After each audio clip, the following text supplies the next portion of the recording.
Hello အားလုံးပဲမင်္ဂလာပါရှင်တိုနာတုံးပြီးတော့မျက်နှာကဘာမှကြည်တာလာဘူးတိုနာတုံးပြီးရင်လည်း mask ထားသလိုမျိုးတင်းတင်းကြည်ကြည်ပြောင်ပြောင်လေးဖြစ်ချင်တယ်ဆိုရင်တော့ဘာကန်းကဂျေတိုနာပလီစ်တစ်မျိုးညီမတို့ဆံမှာပြန်ရောက်ထားပါရဲ့ရှင်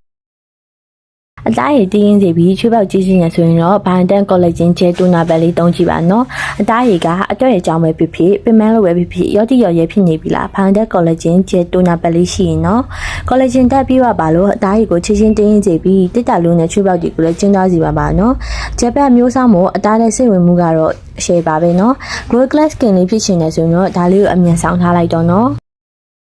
အမဲချက်ပြောက်ပြီးအသားရဖြူဝင်းစေခြင်းနဲ့ဆိုရင်တော့ Biodance ကဗီတာနာဆီမိုက်ချေတိုနာမလေးကိုတုံးကြည့်ပါနော်။မျက်နှာပေါ်ကအမဲချက်တွေနဲ့အသားရောင်မင်းညာတွေကိုအထီးရောက်ဆုံးဖြည့်ရှင်းပေးပါရနော်။ Biodance ဗီတာနာဆီမိုက်ချေတိုနာပလေးကနာဆီမိုက်နဲ့ဗီတာမင်ဓာတ်တွေပေါင်းစပ်ထားလို့အမဲချက်တွေကိုမိမေ့စေပြီးအသားရကိုကြည်လင်ဝင်းပါစေမှာပါနော်။နေလောင်တဲ့ကြောင့်ညှို့ညစ်နေတဲ့အသားရကိုပြန်ပြီး brightening ဖြစ်ရှင်တဲ့လူတွေအတွက်အတင်းတော်သုံးပါပဲနော်။ဒီနေ့တစ်ချက်နဲ့ဖြူဝင်းချစ်တွေနဲ့မျက်နှာလေးကိုပိုင်ဆိုင်လိုက်ရအောင်ရှင်။